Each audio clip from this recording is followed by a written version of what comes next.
So the New York Giants season has now run into a major roadblock. They have lost 3 in a row to drop to 2-7 on the season. Coming up on Sunday, they will visit a Chicago Bears team, which, like the Giants, has had a lot of trouble on defense. The difference is they've done enough to win games and get to 5-3. Let's talk about this matchup next on the Big Blue Breakdown, live.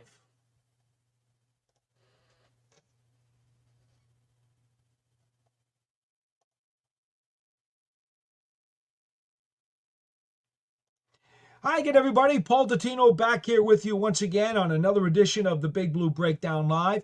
So glad you could join us again tonight as we do our weekly Wednesday evening program here at 8 o'clock Eastern Time. For those of you out on the West Coast, I know it's only 5 o'clock, which means either you're already home from work, working from home, or perhaps just stuck in some nasty rush hour traffic. And I do have friends out there in California, so I do know what that is all about.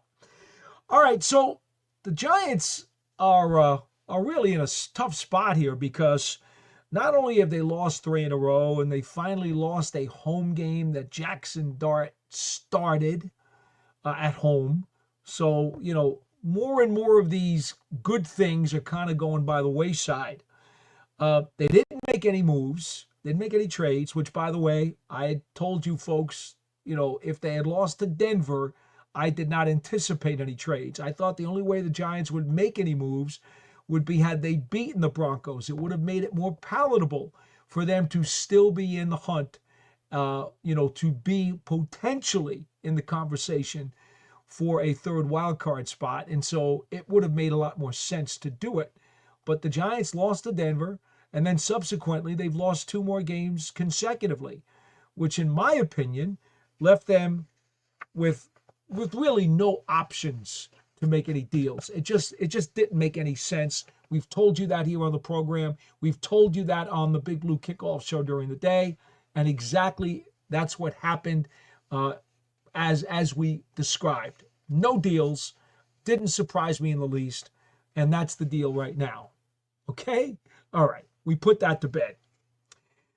In talking about this game coming up now on Sunday, I'll get to your chats in just a couple of moments.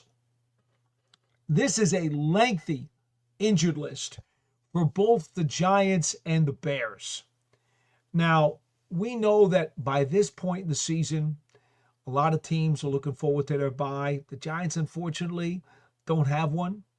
Not for a few more weeks. They've got to play Chicago. They've got to play Detroit, Green Bay, New England. It's another month before they get to the bye. And, oh, man, could they have used one now. We knew as soon as the schedule came out, one of the bugaboos on the schedule was the fact that the Giants were going to have such a late bye. There is no way in the world that any coach wants the bye to be that late in the schedule. But the mathematics are set in stone by the league. Somebody's got to have the late bye, and the Giants got stuck with it this year. And oh boy, it really does stick it to them this season with the way the year has gone. Let's talk about, very briefly, the did not practice guys today on a gorgeous day in Bergen County. It was 63 degrees outside on the grass practice field as the Giants went through their workout. Paulson Adebo was on the side with the trainers and limbering up and, moving around a little bit. It's the first time that we've seen him as limber as he was today in probably a good 2 to 3 weeks. So that's a good sign. I'm not necessarily saying he's going to make it back for Sunday, but he is certainly well on the road to recovery. That's a big deal. Bo Collins did not practice because of a sore neck. Don't specifically know much about that one. Vic Dimukiji, the linebacker, did not practice with a bad shoulder. Don't know much about what's going on with that one either. Right tackle Jermaine Eluemunor did not work because of a sore pec. Now, you recall he missed the game this past week as rookie Marcus Bowe wound up playing in Sunday's game so against the 49ers. I'm not very optimistic about Eluemunor right now, to be honest. Graham Gano, sore neck, have no idea where that came from. You know, he's had the hamstrings, he's had the groins. Now all of a sudden he's got a sore neck. At least they've got 2 kickers on the practice squad. One of them will likely have to be elevated if we get too late in the week and Gano is not able to kick. Chauncey Golston has been dealing with an ankle, then a neck problem, still dealing with a neck thing. He did not practice. And folks, let me make something clear.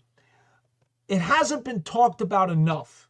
I've mentioned it, but I haven't really stressed it. And maybe that's my bad, but I also believe that Chauncey Golston, who is a very good edge setter against the run, at least that's what the tape shows you. I think his absence has been part of the problem for the Giants defending opposing teams' ground attacks. Now, it's not the only thing, but I do believe it's part of it.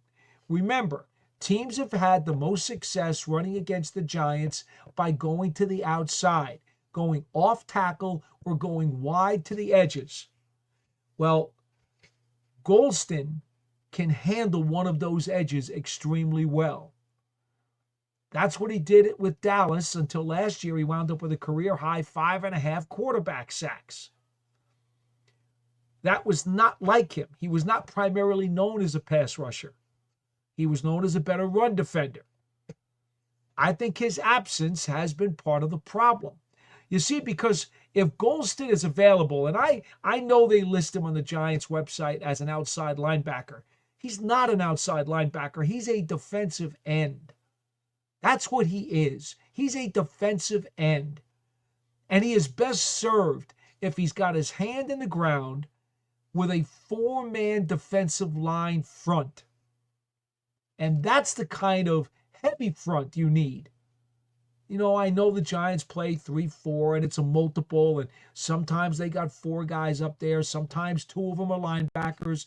Sometimes they're standing up as defensive ends. And then every once in a while, you'll see the Giants use a 5-man front.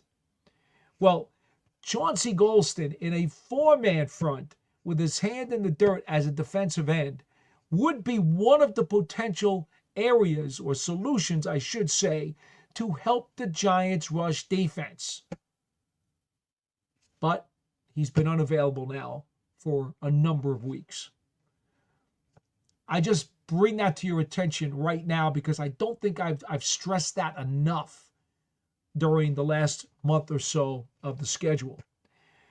Darius Muasau, ankle, did not practice today. John Michael Schmitz has a shin injury he suffered in the game, did not practice.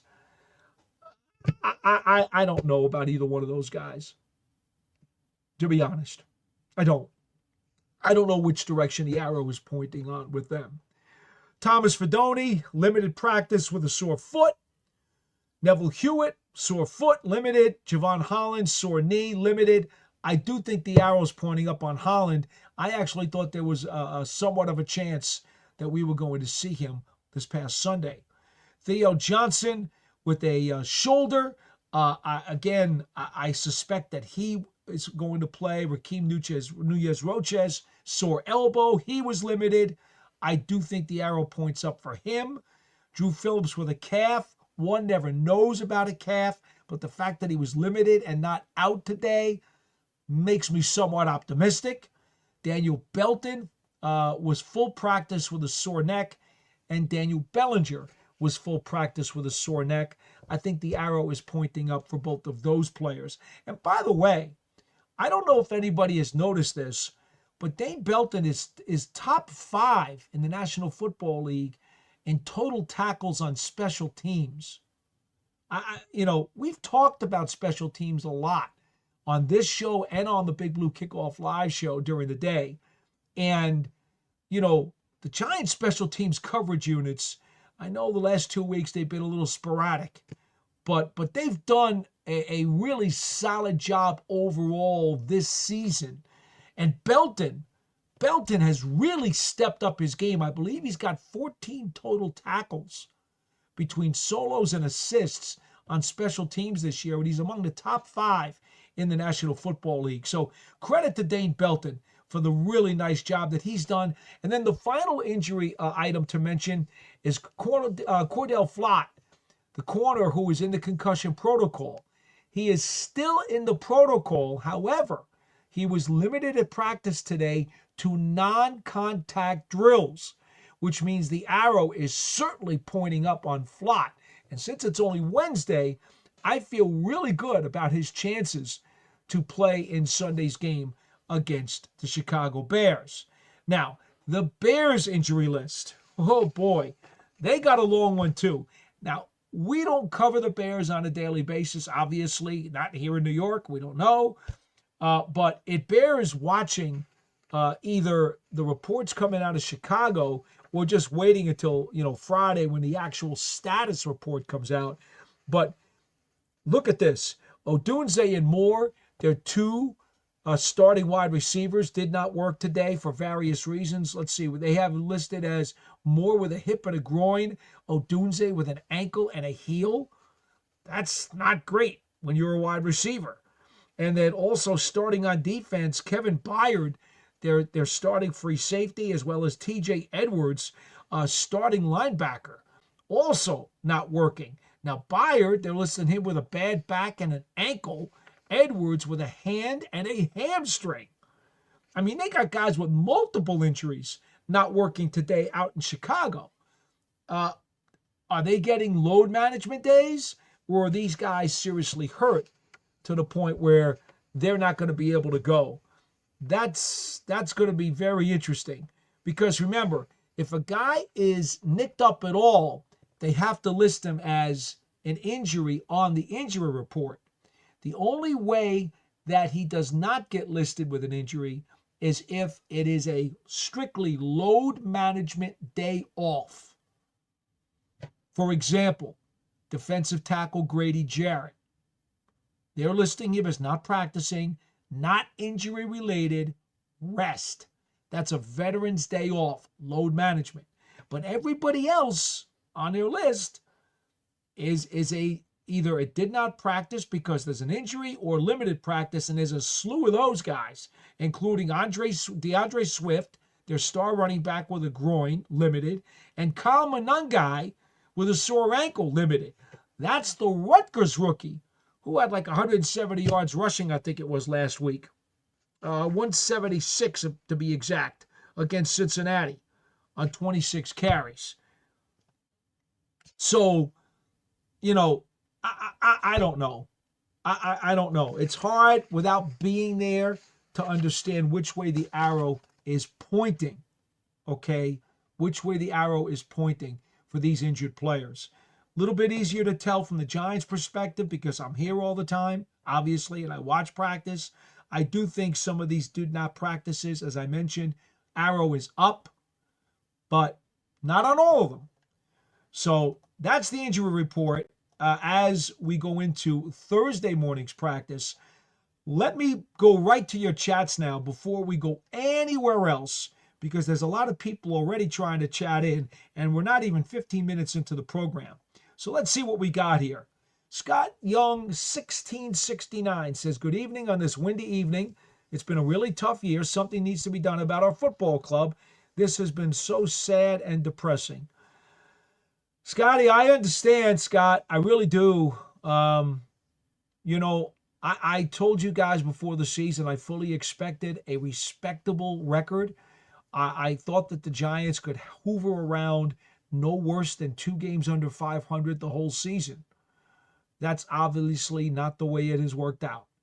Whether it's been players not playing to their full potential, whether it's been injuries, and my goodness, haven't the Giants had enough of those since their last Super Bowl in the 2011 season? I mean, come on. They've had enough to fill out a whole century. And then, of course, just some puzzling players who, for whatever reason, haven't produced to what they were expected to produce. So a cacophony, a litany of things have sidelined this season for the New York Football Giants. And now, as they go into the second half, remember they're 2-7, so that means 9 of the 17 games have been played. So they've got 8 games left. Let's just call this, in theory, the second half of the season. The only thing they can do is wash away the 2-7 and say, okay, we now have an 8-game season. Let's see what we can do with these 8 games and try to win as many as they possibly can. And the players, especially all of the guys who have underachieved, they need to show over these final 8 games that they really are the players that we thought they were going to be, because a lot of them haven't shown it over the first half of this year. Armand Dudas says, glad we didn't trade anyone. Okay. Prasad 11, good evening, G family, on to Chicago. He says, we can beat Chicago, we can beat Green Bay. Well, the Giants have yet to win a road game this season, Prasad, and now they're going out to Soldier Field on Sunday. There is no question that Jaxson Dart, who is one who electrifies the crowd, has definitely been better at home than he has been on the road. He's a rookie. That shouldn't surprise anybody. There are certain characteristics that will always track rookie quarterbacks. One is they'll probably hold the ball too long. Number 2 is they probably will not be able to deal with some of the road situations as well as they could as if they were home. And that includes whether it's the loud crowd noise that impacts them, or simply put, the momentum of the game that can impact them. Because when you're on the road and momentum gets away from you, a lot of times it's really difficult to get it back. And we've seen that many, many times, right? And of course, a variety of just other little things, idiosyncrasies that make a guy uncomfortable on the road. Rookie quarterbacks are always going to be subjected to some of those things. Jared Brown, 3289, says, I'm going to the Green Bay game. Do you think that will be a competitive game, low or high scoring? Jared, here's the problem. The Giants roster, the full roster, and they got some significant injuries right now. Scatterboo and Neighbors, McFadden. I mean, these guys have been lost for several games now. But now they're also losing other players too. Before the season, I would have said to you, absolutely yes. Because I really thought that the Giants' 53-man roster could be competitive against practically everybody on their schedule. I didn't necessarily see a probability of a lot of blowouts. No, I just didn't. But as things have turned, this team is now kind of limping into the second half of the season. And it's pretty difficult at the moment to determine, if you will, or predict, if you will, which Giants team is going to be able to show up. You saw a somewhat competitive game against San Francisco for the first half. But then what did you see in the final 2 minutes of the half? You saw the Giants screw up an opportunity after getting a takeaway deep in 49ers territory. Not only do they not punch it in for a touchdown, that would have closed the gap to a field goal, but they can't even get the field goal right. And so the whole second half was just all San Francisco. And, the horse was out of the barn. Once the Niners scored a field goal on their first second half possession and made it a 2-touchdown game, I mean, I don't know how you folks felt out there, but I was in the building, and at that point, I did not see San Francisco loosening their stranglehold on that game once it got to a 2-touchdown lead. I know technically it's still 2 scores, it's still 2 possessions, still a half to play. You didn't get the feeling. Anybody in the building who felt otherwise, you're welcome to chime in here on the program. But I pretty much thought once the Niners made it a 13-point game early in the third, I pretty much thought that the horse was out of the barn. I didn't get a sense or a good feeling that the Giants were going to be able to rally and grab that game from the clutches of defeat. Armand Duda says, good evening, Prasad. See, people on this, people who listen to this program or who watch this program, they do like to chat amongst each other. We appreciate the community who sticks with us, and guys are saying good evening and so forth between each other. Isaac Moore, 1248, says, Gano can go. Well, Isaac, it's 3 years in a row now, that they've had to deal with injury issues for a kicker who, in my opinion, is truly one of the best in the NFL. But there's that asterisk: when he's available. I mean, think about this, right? Even this year, we know he's been nicked up, right? We know that. 3rd year in a row. But guess what? If you look at his track record, all of extra points, he's 9 for 9. Not that that's a lot of sample size, but hasn't missed one. And he's 9 of 10 on field goals, because the one on Sunday banged off the upright. Okay? When the guy kicks,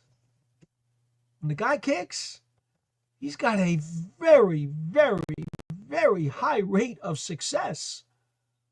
But I do understand, right?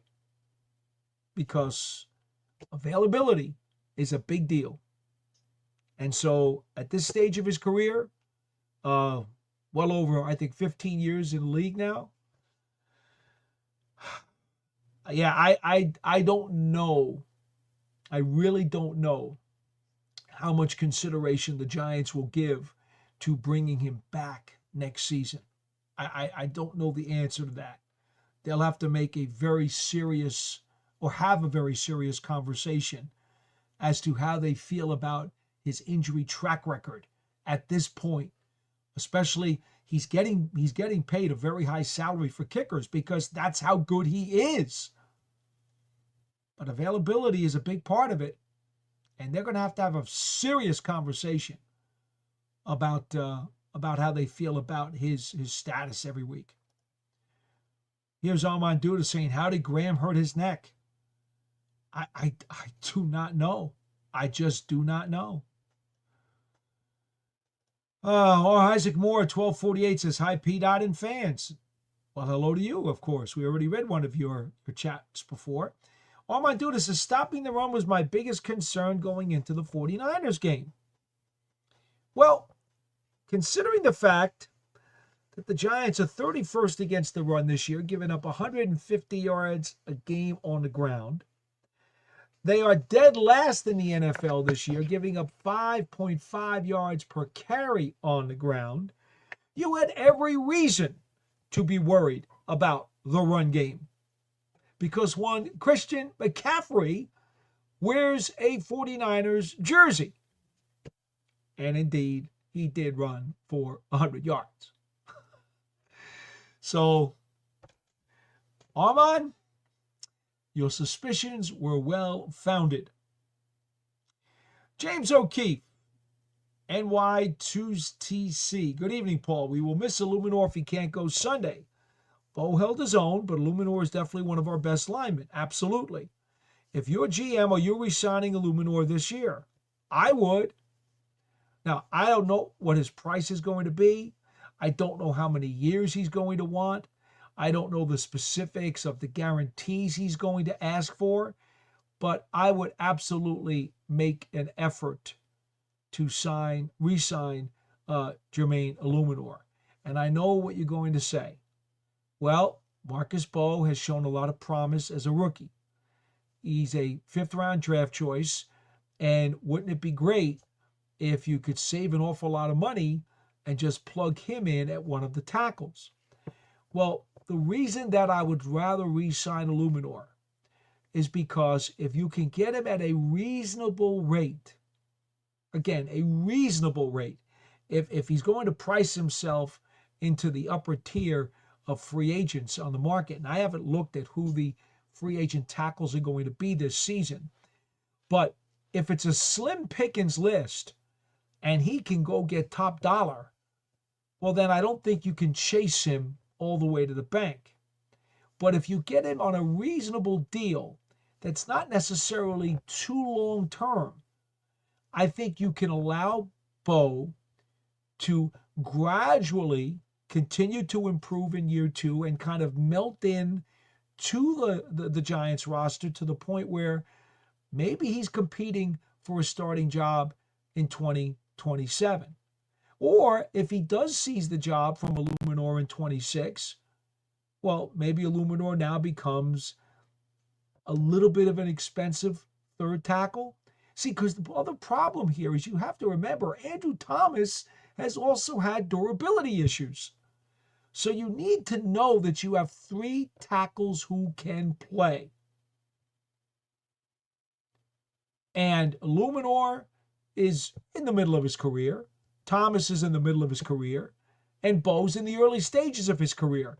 That's a really good mix and a really good blend, especially since Bo is on the cheap side as he's got a rookie contract as a fifth-round pick. So I'd like to keep those three guys together. To me, Bo developed so quickly in limited time. He had a really nice camp and a terrific preseason. I don't think that James Hudson is a necessity. I think he's a luxury because he's a experienced veteran who the Giants really thought was going to be their third tackle, and they figured Bo would be the fourth and a developmental player. Well, I don't think Marcus Bo is a developmental player as much anymore. I think he's legit. So that's how I would go. I would try to keep the three tackle combination of Thomas, Eluemunor, and Bo together. Armand Duda says losing Micah McFadden hurt the run defense too. Well, there's no doubt. We all knew that. I mean, McFadden had over 100 tackles last year. He's improved every season he's been with the Giants. So when McFadden suffered that Liz Frank injury in his foot, oh, there was no question that the rush defense immediately took a big hit. That's just a fact.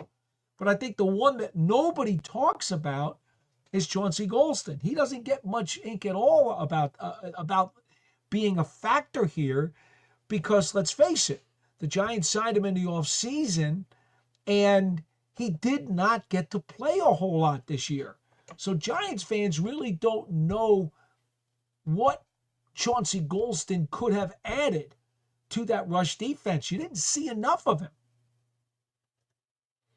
James O'Keefe comes back and says, I'd like the Giants to most definitely re-sign Eluemunor.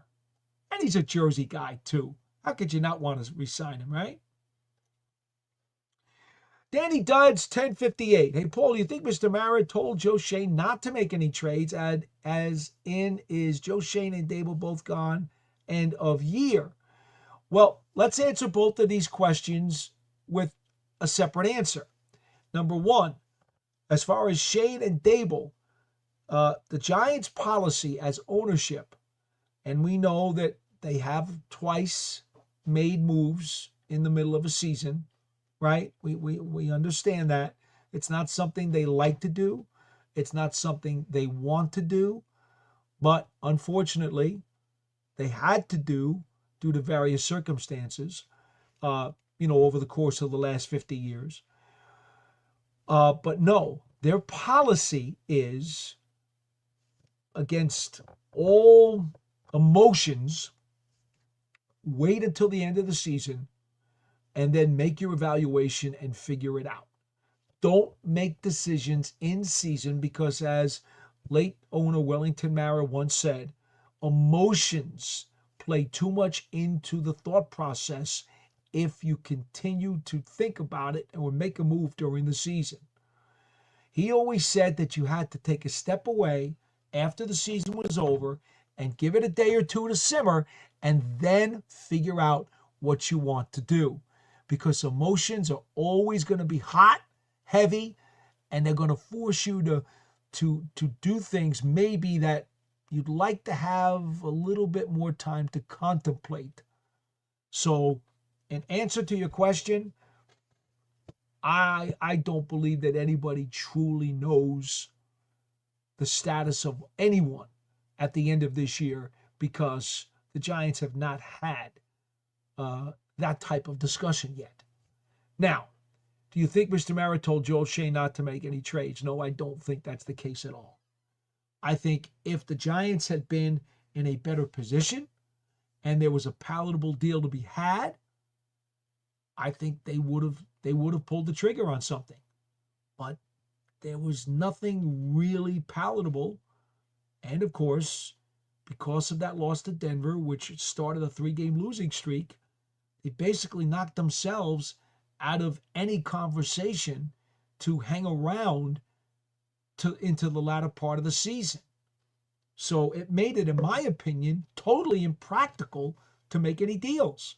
So again, I'm not the least bit surprised. I don't know why some people were, but I was not the least bit surprised. Armand Duda says, I hope Phillip and Belton play. Well, you always hope. You mean Phillips, of course. You always hope your guys play. You don't want guys sidelined by injury. C Prasad 11. I know you can't really comment much on this, Paulie, but there's no way Shane Bowen is here by the end of the year. There's still some chance for Dable, but Bowen should be banished from New York, New Jersey. Look, I'm going to mention this one more time. Okay? It's not preferred by this organization and its history to do anything with coordinators or head coaches in season. It's just not preferred. They will try as hard as they can not to do anything because emotions play too much a part in those in-season decisions. That's the last time I'm going to say it. Do I think that the defense has underachieved? Absolutely it has. Most of the players on the defense have underachieved this year. So all of us could probably agree and shake our heads and share that opinion. But it's not for us to decide because it's way above our pay grade, your pay grade, and my pay grade as to why that underachieving has taken place, and if there is such a move that can reverse that process. Armand Duda says, Flott is sorely missed. Well, Cordell Flott has had a really good year. I'm really, really happy for him because he's a really terrific guy. Came in from LSU. The Giants forced him to play slot. That's not his position. I told everybody who would listen to me, they're doing it because it's team necessity. They had to put him in there. They had nobody else at the time who could handle the spot. And so they forced a square peg into a circular hole. And he did not play very well in the slot. And then he also had to deal with several injuries earlier in his career. People were calling him a bust. Well, he never was a bust. He was just in the wrong spot, and he had too many bumps and bruises. He finally got healthy. They finally got him to the outside, and he has played some really good football. No surprise if you watch this tape at LSU. The big surprise is that Tay Banks has gone entirely in the other direction. Who knows what the reason is for that? There could be a litany of reasons, but clearly he has dramatically underachieved. Isaac Moore, 1248. How are the Jets making moves and the Giants none, zip, zero, zilch? Well, it's obvious. It's obvious what happened. The Jets decided they were going to totally cultivate and turn over their garden. They got out the garden hoe. They decided they were going to dig deep and they were going to turn the whole apple cart upside down. Now, that is a dramatic decision to make. And if you're going to make that dramatic of a decision, you got to be all in on it. And they were. They traded 2 former Pro Bowl players to get a slew of draft picks. Okay? In all honesty, that's because the Jets are a lot further away from having a decent roster than the Giants are. If you really want my opinion, Isaac, that's what it is. The Giants' 53-man roster, when healthy, is significantly better than the Jets. But that's why when you try to come up with the correct answer, should we totally turn over the wheelbarrow? The Giants' answer was no, and the Jets' answer was yes. They're much further away from being a decent team. Mark Greenspan reposted this stream. Well, thank you, Mark. I appreciate that. That's awfully kind of you. Matt Seepersad said, how to fix my name. I don't know why it was showing my social media name. Okay. All right, Matt, no problem. Armanduda, Burns deserves at least a field goal off his takeaway. Well, look, you get the ball in that spot. I'm going to make this very clear. You got to turn that into a touchdown. I'm sorry.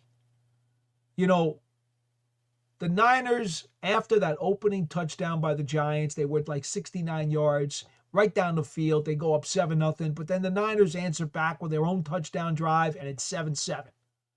But from that point forward, the rest of the first half, you could see the Niners starting to control the game flow, controlling the tempo, controlling exactly how that game was going to be played out. You could see them starting to do it, starting to tighten their grip on the throat of the game. And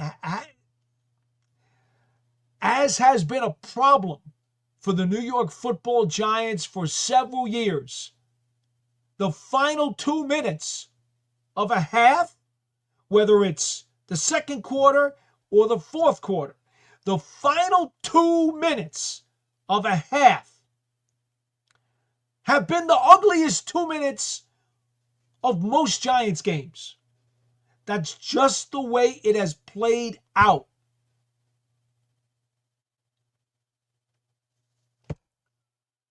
And this time, it wasn't because the 49ers did anything to the Giants. No, it was because the Giants did it to themselves. They get the ball deep in 49ers territory, a chance to really turn the game around. Go into the locker room with a touchdown, close the gap, feel good about yourselves, get some momentum in the building. And maybe you come out in the second half and you could do some business.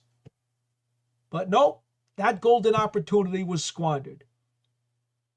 They couldn't do anything with their possession, and then clank a field goal and wind up with nothing. Oh, man. And that whole second half, I'm sorry, but that whole second half, I never got the sense that the Giants were going to rally. I just didn't. Once they went down by 13 points, I just never got the sense they were going to rally. It was 20-7 after the Niners got an early field goal in the third quarter. And I'm like, it's a 2-touchdown deficit. I'm not feeling it right here. I'm not feeling it.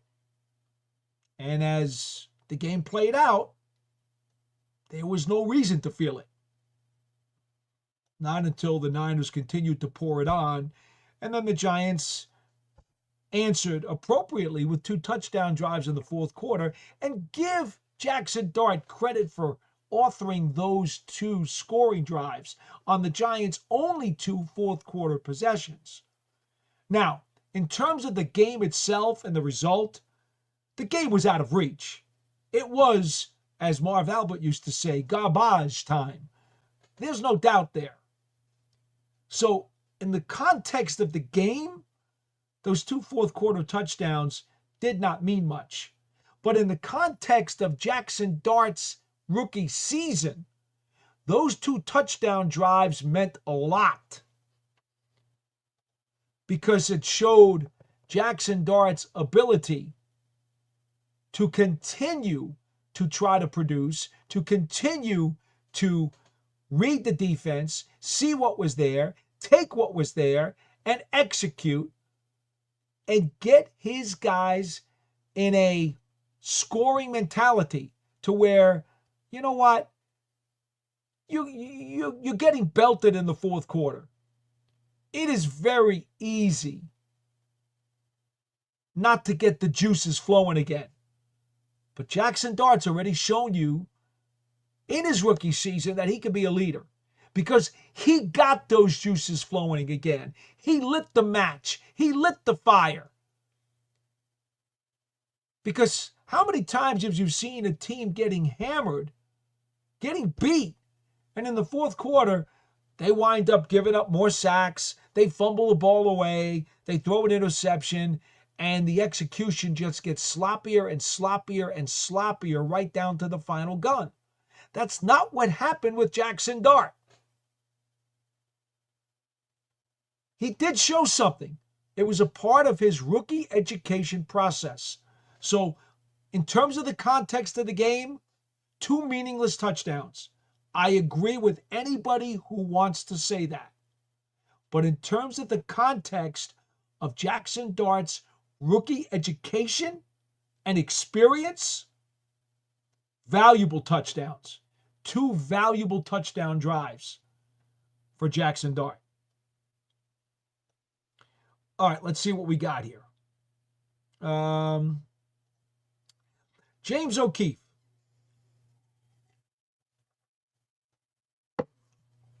I was at the game, and as soon as we missed the field goal, I had a feeling it was going to go downhill and end in a loss. Unfortunately, that's exactly what happened. James, the only thing I would say, yes, it was a real downer at that point, but San Francisco got the ball to start the third quarter. And I thought if the Giants came out with a fierce defensive stand and got the ball back right away on a 3-and-out, that was really, for me, another realistic opportunity to try to plug the hole in the dam. Yes, the field goal that clanked off the upright was incredibly deflating. It absolutely, as it turned out, that was the tipping point, because when San Francisco came out to start the third and drove down the field and then tacked on the field goal, yes, I understood exactly how you felt. Matt Seepersat says, what's up with all the drop passes? It seems like Theo can make ridiculous traffic catches, then drops the most basic yet essential third downs. Slayton can't make a catch through contact at all. Well, my friends, I have my trusty chart of drop passes. As you know, I watch and grade every film on Monday after the game is played. And drop passes, the Giants have 20 on the season. 12 of those 20 passes would have been good enough for first down conversions had the players held on to the ball. Think about that. So it's not just 20 drop passes. 12 of them would have kept drives going with first downs. That makes it even worse. I have Theo Johnson leading the team with 5 drop passes on the season. And let's see. 3 of those 5 passes would have been first downs. Of his 5 drops, 4 of them were on third down. So it has been a particularly unclutch first half of the season for Theo Johnson. Darius Slayton has 3 drops, according to my tape study. 2 of them would have been first downs. None of those passes came on third down. Just thought I would offer that to you because those are stats you won't see anywhere else. Scott Young, 1669. His offensive line has played well this year. There's no way we can let Eluemunor walk. He is a must-sign player. Well, Scott, here's the thing. I don't know if you could ever say anybody is a must-sign player because it all depends on the finances, the terms of the deal, etc., etc. But I agree with you that Eluemunor is a key to that offensive line. He's one of the guys who have really played well. He's a guy who's got some leadership skills. He's a really good teammate. And I would absolutely make it a priority to try to bring him back. Now, I understand I was talking to Schmelk earlier today, and he was showing me some of the offensive line metrics that some of these, analytics people have been throwing around over the course of the year. And they were saying that the Giants are smack in the middle of the NFL in terms of offensive line scoring or grading, whatever term you want to use. I just simply said to John, there's no doubt they've been functional, which, as you know, if you know anything about me, that's the magic word. The minimum standard for your offensive line has to be functional. Now, I think they've been inconsistent in blocking for the run game. I think they've been significantly better in blocking for the pass than they have for the run. Now, I want to mention something to you as long as we have this topic up, because as I said earlier, one of the things that rookie quarterbacks tend to do is hold the ball too long. They also a lot of times will force a ball and, give up a lot of interceptions. Now, Jaxson Dart has not done that, but he has made a habit of holding the ball too long. Jaxson Dart in particular, since he moved into the starting lineup with the Giants, has been sacked 19 times. I have charged 9 of those 19 sacks to Jaxson Dart himself for either holding the ball too long, running into a sack, or in one case against the Chargers, he actually tripped and fell behind the line of scrimmage, and the Giants were charged with a sack. So 9 out of 19 times that Dart has been sacked, I thought he absolutely reasonably could have avoided the sack, either by throwing the ball away or completing a pass, or for that matter, again, trying to elude. But as it stands, he's been sacked 19 times, and the Giants have given up 27 sacks on the season, which is 7th most in the NFL as I look at my numbers here. That's one of the things that Jaxson Dart has to get better at as he becomes a second-year quarterback. As a rookie, these things are going to happen. You can't avoid them. It's like a mosquito at a picnic or an ant at a picnic. They're going to be there. You can't get rid of all of them. So I'm glad you brought it up, though, because it gave me an opportunity to share that stat with you. I believe I said something similar. I don't know if it was I think it was on the Giants radio postgame show last week against San Francisco that I may have mentioned that half of Dart's sacks, I actually am charging to him, not to the offensive line. So keep that in mind when you look at the sack totals. There are times that you can charge the quarterback for that sack, and it's not fair to charge the O-line. James O'Keefe says Theo is the new Evan Ingram. Well, again, he's certainly had some clutch drops. He had last year, he had 5 drops as well. I believe he caught like 29 passes last year. This year he's caught, I think, 26. Is that the number now? It's 26. And so his drop number is actually what it was all of last year. 5 drops, 5 drops. I think 29 catches last year, 26 catches this year. So if you want to use the word consistent, well, he's been consistently inconsistent. Armand Duda says, pray for a speedy recovery for Mr. Mara. 100%. And I would hope that everybody would join in that sentiment. Jared Brown, 3289. The Giants must draft offensive in the first round this year, whether it be a wide receiver, inside line. I really like those Ohio State wide receivers. Jared, I haven't even begun to think about the draft. I cram with all my draft preparation during the bowl games and then going into the combine. I don't have enough time to devote with as much time as I devote to the regular season, and I devote an awful lot of time to it. I also work college football games and college basketball games. I don't have time to devote to the draft until we get to the very end. And then I cram. And it's a bear, it's a mountain, but that's what I got to do. Isaac Moore, 1248. How the hell do you constantly leave Christian McCaffrey wide open and wide receivers open? It is the scheme, poor positioning, or lack of focus. It's a lot of things, Isaac. It's a lot of things.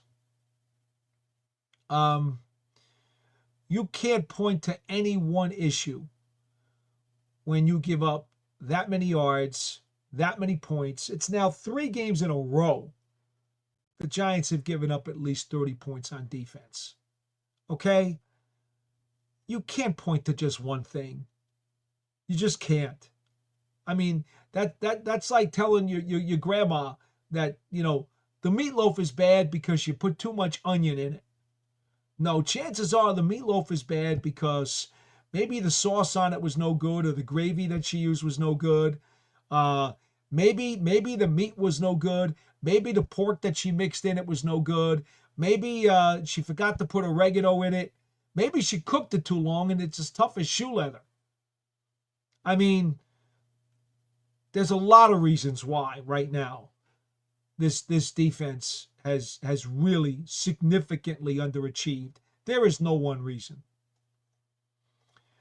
Chris Spires, TH4ZD.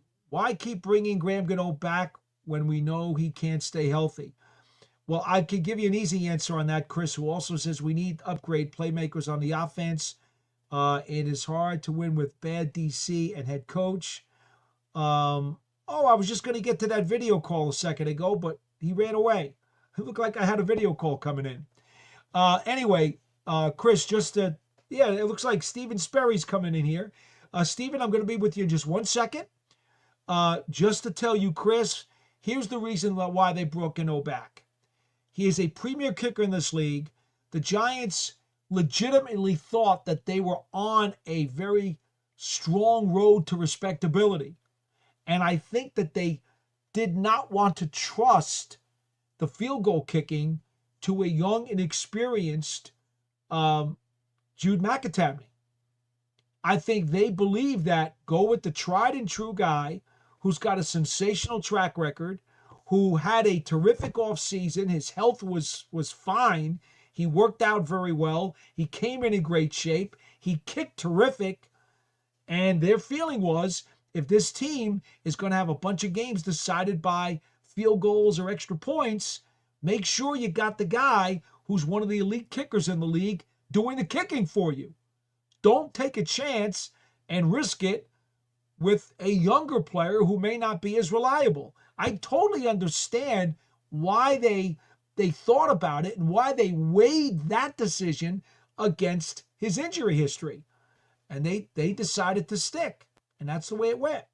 All right, let's see here. We got a caller. This is Steven Sperry. Welcome to the program. Hey, Paul. Hey. Thanks for calling. Thank you. I'm enjoying this. I'm glad you're branching out. This is very good. My only question, and I understand where your position is, but do you really feel that I feel that the defense gave up on Sunday. And are we at that point where the locker room is lost? Well, you heard me earlier talk about the second half. I thought that the Niners put a chokehold on that game. And so I understand the viewpoint because it's very easy to get that feeling or to get that kind of perception. I just think by that point the avalanche had begun and the Niners were basically outplaying the Giants in so many ways that you could certainly have that perception. Okay. It's hard for me. I'll tell you why it's hard for me to go there though, Okay. because I've seen teams quit on coaches before. Okay. I have. And it looks even worse than what you saw Sunday. Okay. And the other thing that gets worse is you'll get players even off the record whispering things to you because they know that guys have jumped off the ship. Now, those things have not happened as of yet. Will they happen? I can't promise you they will or they won't. That's impossible to project. So I would say to you, no, I don't think they quit, but I would also tell you I would understand why you might think that. Okay. One next question on here. Why do you think that we have been very successful with two tight ends? We've been very I successful, love two tight ends. and Houston was very successful against San Francisco. Why didn't we do that? Yeah, I am with you. I'm with you on this. I like a heavy package. I very much prefer using more two tight ends. I went into the season saying I wish the Giants would use some more two tight ends because I think the teams today, certainly the teams that win in this league, understand that you have to be able to play some bully ball by going heavy. And if you don't, and you just want to be a video game offense, in my opinion, you run the risk of maybe getting shoved down. Yep. And especially considering, right, with what the Giants have at receiver right now. I mean, look, losing Malik Neighbors was a big deal. Then Yep. Slayton went out for a while. Now, whatever you think about Darius Slayton, whether or not you like him or you don't like him, when Neighbors went down, he was the most accomplished receiver left on the team. I mean, Correct. that's just a fact, right? And then he goes down too. So I mean, at that point, out of necessity, they started going double tight end. And I was really happy. But then what happens? Game flow gets in the way, Stephen. And when game flow starts to get you behind by 2 scores, whether it's 10 points or 13 or 14 points, coaches then tend to get a little bit jittery. And they're like, no. Now we got to start scheming it. We got to pass the ball down the field. We got to get speed on the field. We got to get yak yardage. We're going to have to get a breakaway explosive play. We got to get a quicker score. So the minute that happens, all of a sudden, you'll start seeing a lot of the teams that were using 2 tight ends, they'll start using the 3 receiver deal. In fact, it happened in New Orleans, if you remembered. It's Yep. the best example. I agree. The Giants were doing fine with the double tight ends. And then once they fell behind, those plays kind of went away. I understand why they do it. I just have a preference for the double tight end formation. It's something that's always been in my playbook, if you will. I guess the big thing I want to see, and Carl Banks says it's accountability.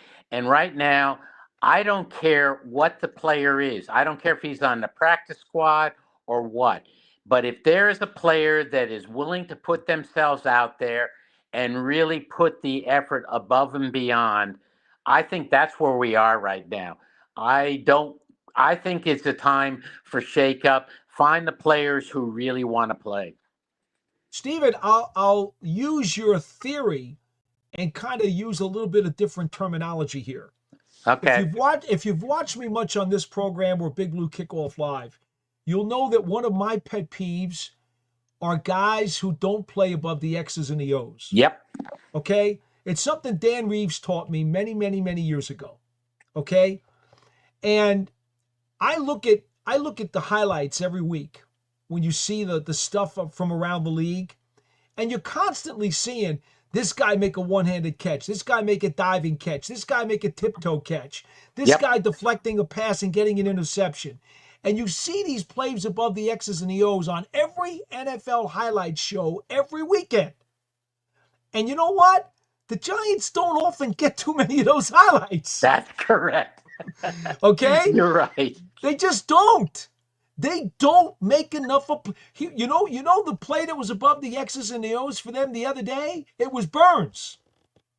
Burns made a play above the X's and the O's on that forced fumble sack that Abdul Carter caught in the air. That was a play above the X's and the O's. What is it? Go ahead. Yeah, the Giants just don't make enough. It was also, what is Okaski? I'm trying to remember his name. It's our punt returner, our kickoff returner. He made the catch in the end zone. That was right there. It was thrown by Dart between two players, and he made Olszewski. Olszewski, thank you. Yes. That was above the X's and O's right there. No, you know why? See, that doesn't qualify as that because that play was diagrammed. He was the intended receiver, and the throw was right there. And to be honest, Olszewski ran a nice route. It went exactly as planned. Correct. So that doesn't qualify as above the X's and the O's.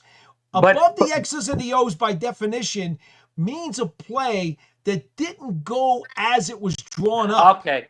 No, I agree with you on that. All I'm saying is that was one of the better plays we've had this year, and it showed the effort that I think is lacking by some players.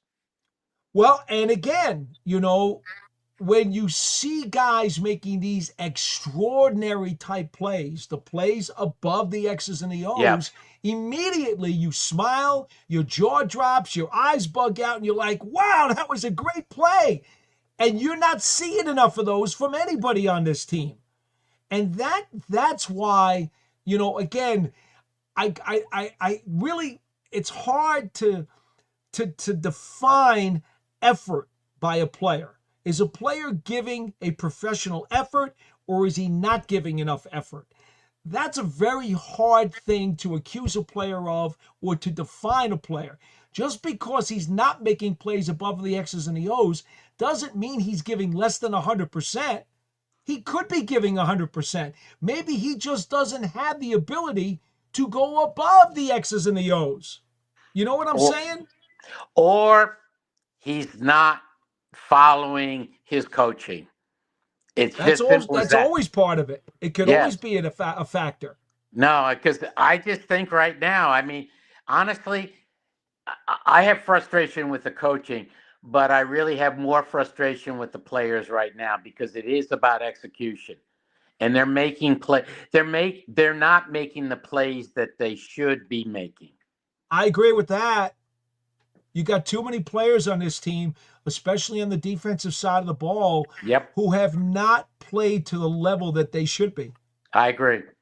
No, that's we've got 8 games left, and I'm gonna, when I looked at the schedule, even though they're winning records right now, they are in our tier.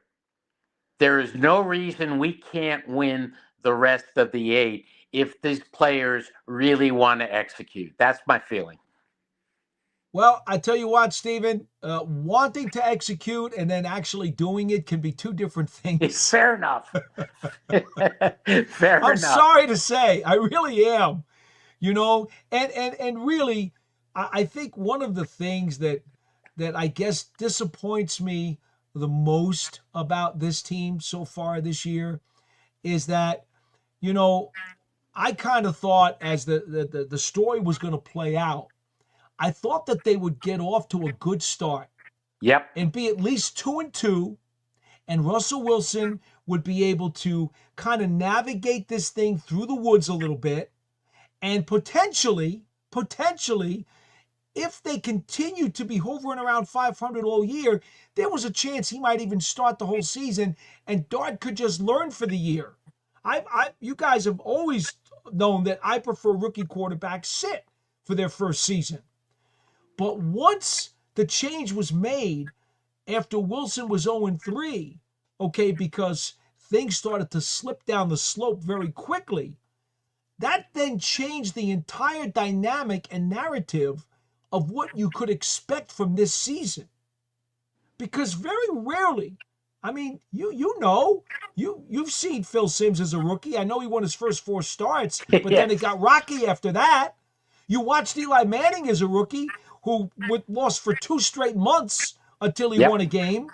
I mean, Daniel Jones had a couple nice wins in his rookie season, but still had a losing record. Yep. You know the way it's usually going to go. I thought here's how I saw the season. I thought that we would have basically a 4-8 record. I think that's about when we were going to then make the switch to Dart at the end. That's how I saw it this year playing out. I really thought the team was there. I think there is enough with it. You can see it this year. There's tremendous parity. There is not a major difference between the top team and the bottom team. This is probably the most parity I've seen in the NFL in several years. It's tight. There's well, no you've heard reason... me talk about the quicksand of mediocrity, Stephen. Yes. I've coined that phrase, and that's really what it is. Yes, it is. That's exactly where we are. And somehow I just want us to shake it off. I don't know how we can do it, but I really do still see that there is no reason we can't have a winning record in the last 8. Well, I can only say this, Stephen. I agree with you that if the Giants had their healthy roster in play, we don't know right now. I don't know if you heard the beginning of the program, but they had like 10 guys not practice today with various bumps and bruises. And I don't know for sure which one of those guys have the arrow pointing up and are going to be playing this week. But there are certainly some significant players beyond the Neighbors who's already gone, and the Scatterboos who's already gone, and the McFadden's who's already gone.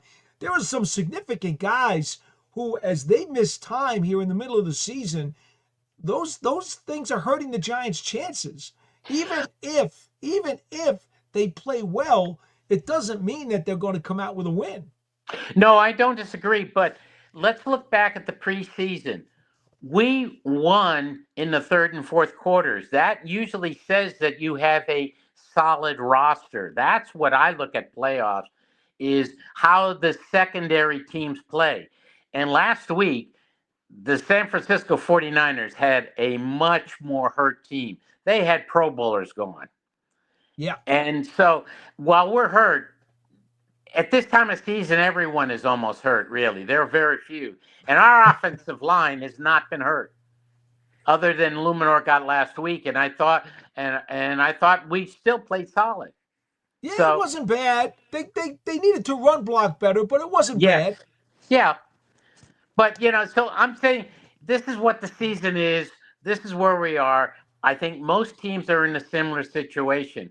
Unfortunately, my only one feeling is I still feel, and I know you feel this way, and other players feel, I just think that we coddled, I really will, and I'm going to name, Dexter Lawrence was not in shape when he started the season, and they did not force him to get in shape early enough.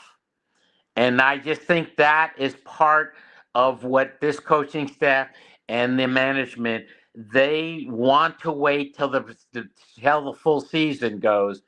And I just think we need to get more in shape. And I think the teams that are executing well this year are the teams that get their teams more in shape during the preseason. Stephen, my only response to that, and I'm going to leave one player alone. I don't. No, I only gave it. I know you use him as an example, but here's what I will say, because it's a bigger picture thing for me. Okay. I've always believed that the starters need to play more preseason snaps. Yep. And I know a lot of us old school guys Yes, understand that I'm because it's like, 78. well, there you go. It's like you have to harden the tortoise's shell Yes. during the preseason so that when the regular season kicks in, they're going. They're ready to battle. Yep. And I'm very disturbed at what we see. I call it sloppy September because Okay. it's Yes. almost an Yeah. 4 games. extension of the preseason. Yep. And and so I firmly believe that starters need to play more in the preseason. And right now in today's NFL, the mentality of most coaches, so we can't just single out the Giants, although they No, did I play their agree. I agree. starters. They did play their starters a little bit more this year than they had previously under Dable. But most of your coaches in the league, they're just not going to do it. They're Yep. so paranoid about injury, but what they wind up doing is they hurt the quality of play. Whatever. No, that's 100% correct. And but you are. I do believe that there is a trend. You're starting to see more teams going back to not as much, but at least going back and firming up that tortoiseshell. Yeah, just a little bit. Just a little bit. What Yes. they're trying to do, Steven, and I'm going to give you a little bit of an insight here to what they're going to do even more. When the league goes to 18 games, right now it's 17 and the Yep. 3 preseason. What I think is going to happen is within another 2 or 3 years, whenever it turns out to be, they go to 18 games and 2 preseason games. Yep. Every team is going to wind up having 2 sets of dual practices during training camp. And coaches are kind of leaning on those to kind of help get their guys ready. But I'm sorry, it's not really the same. No, and I agree. And still, you've got the problem of keeping players out, and that's all about the money. Well, with the salary cap the way it is, Steven, I understand why a coach could get paranoid Yep. because he feels if a superstar who's eating up a lot of cap winds up getting hurt in a preseason game or during training camp, he's going to sit there and he's going to say, "Okay, now what? Now what are you going to tell me?" Yeah, I So, know. so I get, No, I get it, I get it, but I don't think I could coach paranoid like that. no, I agree with you. I just think it's going to happen if it's going to happen. To be honest with you, you see it all the time. I mean, Sure, look at Jaden Daniels. They kept him out, and then what happened when they brought him back in? He got a dislocated right. elbow. I Yep. mean, it's going to happen. You just can't prevent it. You've just got to go and do what you think is the right thing. Yeah, Steven, I leave you with this. I don't know if you remember the Giants win over the Patriots in the Super Bowl in Indianapolis Oh in, yes, in 2011. But I remember doing a pregame live hit on our MSG Giants Super Bowl pregame show that day.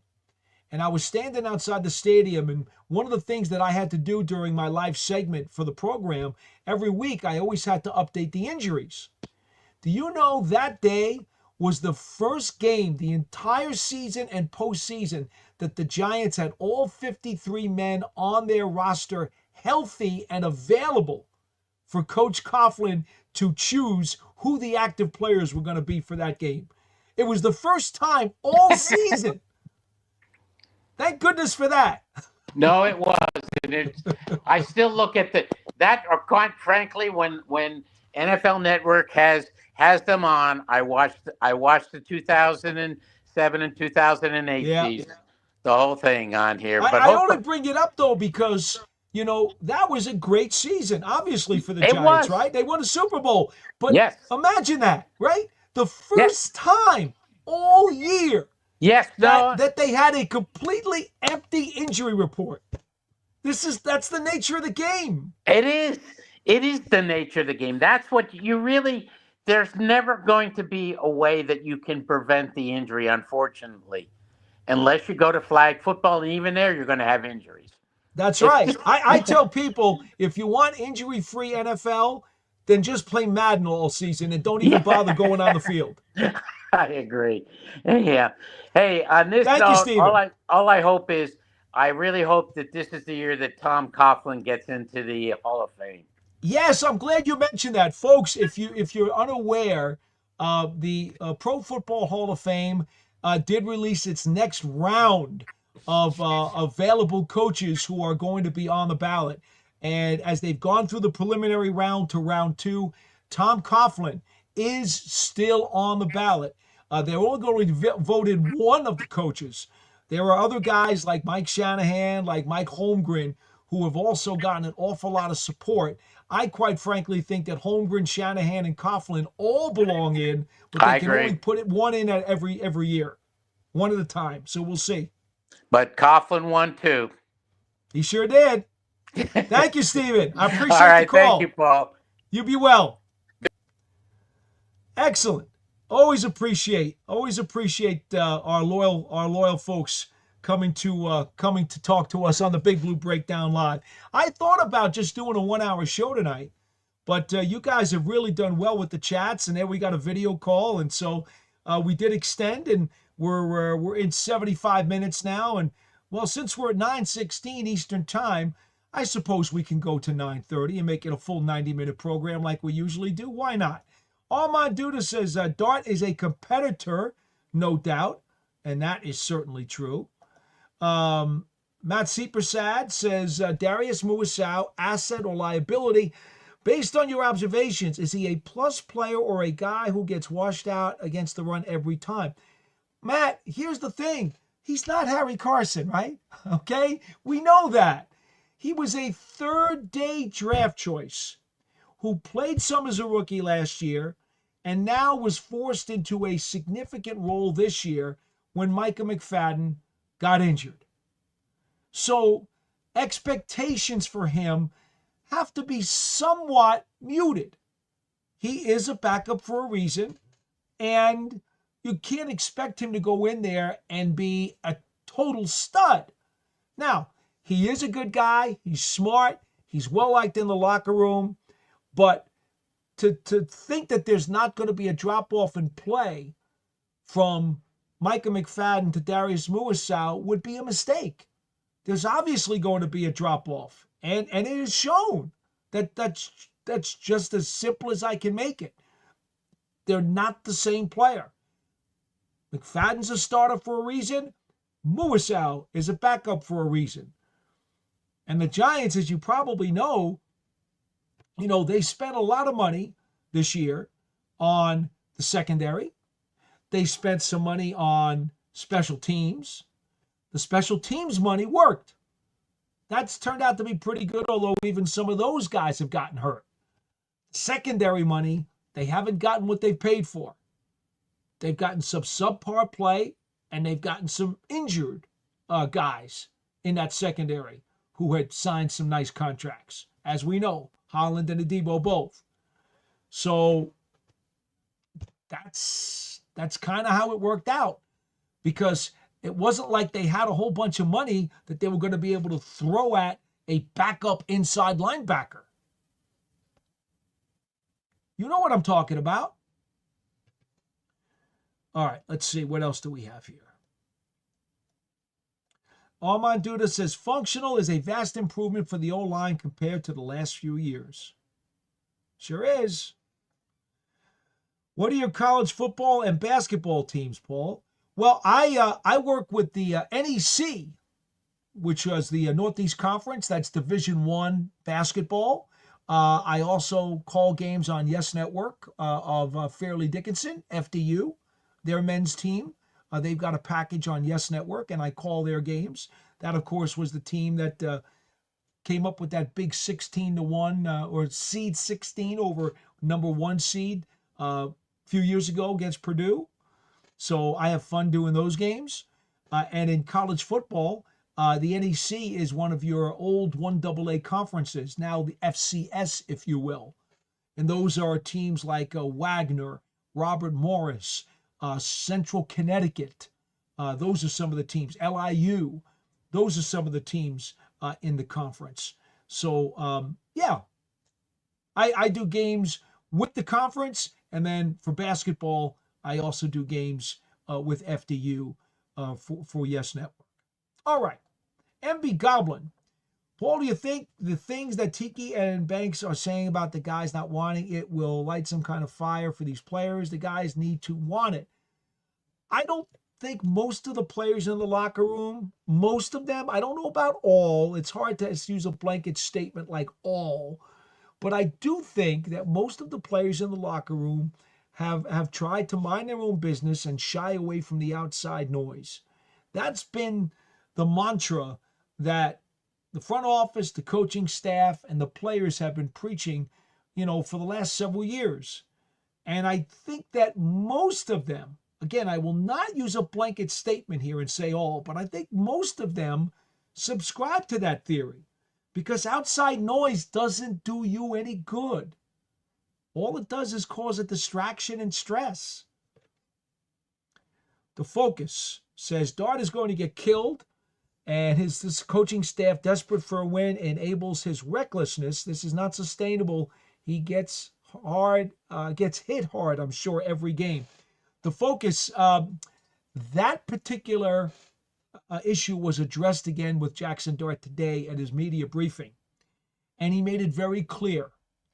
He intends on playing every snap of every game. He does not want to come out. He hates to lose. He believes that as the quarterback, he is the lead competitor on the team. And he said, just look at what happened with Denver a few weeks ago when Denver came back and beat the Giants. He said, I always feel like there's always a chance to come back and win, and I don't want to leave the field until the scoreboard says 0-0. And that's the way he truly believes. He is a very headstrong competitor.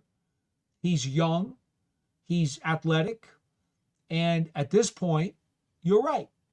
He's more than willing to take the beating or the battering because he believes that he's got to be in there for the entire 60 minutes.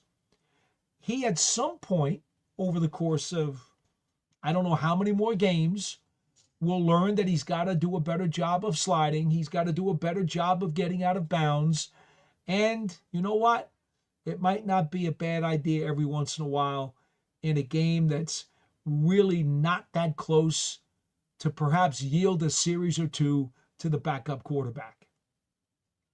Now, at this point, Brian Daboll, the head coach, believes that Dart is still learning from every single experience that Dart goes through, which means that every possession and every snap is something that is adding to the player's education. That's the way Brian Daboll sees it. He's entitled to see it that way. He's the head coach. Jaxson Dart sees it that way. Besides his incredibly high competitive juices that drive him forward and won't let him come out of the game easily. That's the combination that you're dealing with between the head coach and the quarterback. They're pretty committed. Not just pretty, they are committed to doing whatever it is that they can to continue to push forward. So I understand and respect the opinion. I just think that at the moment, this is the way it is. And yes, there's always going to be risk of injury. You could get hurt on the first series. Look what happened with Aaron Rodgers when he signed with the Jets. Right? You don't have to get hurt. There's nothing that says you're going to save injuries till the end of a game. You can get hurt on the first snap of the game. That's just the way football is. Armand Duda, are you still keeping track of the number of plays above the X's and the O's, Paul? Actually, Armand, I meant to do that this season. And to be frank with you, I kind of pushed that aside. And in my tape study and film study, I keep track of drop passes. I keep track of opponents' touchdown passes in the coverage. I keep track of sacks, and I grade the sacks. And Oh, what is my other chart that I have here? I'm drawing a blank right now. Let me just call up my other chart. And I keep track of a scoring zone. Scoring zone, which, as you guys know, is anytime the offense gets inside the 30, I believe it's mandatory to get points. I don't care if it's a touchdown or a field goal. If you're inside the other team's 30-yard line, you've got to get points. So I keep the scoring zone. That's the other chart that I keep. I did mean to keep a plays above the X's and the O's this year. And you know what, Armand? I didn't do it. And now we're already 9 games in. And if you don't start from scratch and start logging those plays, it's hard to go back. Even if you sit down and do the all 22s from every game, it would take forever to put that list together now. So I apologize. Maybe I'm going to do that. Maybe I'm going to do that next year. You know, it's just, to be frank with you, the Giants just don't do a good enough job with those plays. So I don't know that the chart really would do much good, especially for a team that's 2-7. Okay, we got to make the 8 Game of Thrones reference. I'm sorry, Armand, I can't help you with that. I know that was a series on HBO, but I never watched it. Tree Squirrel. Brandon to GM and bring in old Billy B. This D will be on fire and get a good OC. We in playoffs next year. Armand Duda says, knock on wood about not having O-line injuries. Chris Spires says, problem definitely was never good this season. Oh, problem defense was never good this season. Armand Duda says, Dexter missed training camp, so it's not easy to be in shape without that. And Armand, as I say, bigger picture issue is you get veterans who get load management during training camp, then don't play during the preseason. Some of them have a legitimate injury situation where they're being ramped up. Others just get load management. That's the way of the NFL these days. So I don't want to pick on a particular player. It's a generic situation that the NFL gravitates to. And for one, again, a guy who has been doing this now for 4 decades, I'm not particularly a big subscriber to that, but that's the way they do it. Tree Squirrel says, bring in Belichick and Mike McDonald as OC, then we have a chance. MB Goblin says, Bill is not coming back to the NFL. He should not come back to the NFL. Armand Duda says, I feel the lack of contact in practice has led to more injuries. Tree Squirrel says, please, Lord, have Mara call Bill and Mike get fired from Miami next year. We'll be good. Someone tell Mara to get on that one. MB Goblin, I really just want to see this regime stick it out another year and keep building depth in the positions we struggled in this year. Interior offensive line, middle linebacker, cornerback, safety, wide receiver. MB, that's a lot of positions. Some guy, K1Y. Who deserves to be fired the most in your opinion, Dable or Shane? Like I say, there's so much blame to go around right now. It doesn't even make sense to ask a question like that. Chris Spires says, problem is we have a bad coach. Tree Squirrel says, I think players will be held accountable, and for 3-4, he might want all the all-time record and it not good going in North Carolina. Oh, he's talking about Belichick. It's not as crazy as it sounds. Mike going to get fired and bring them back together. Okay. Tree Squirrel says, I actually feel Joe Shane's done a worse job than Dable, and I'm not a huge Dable fan.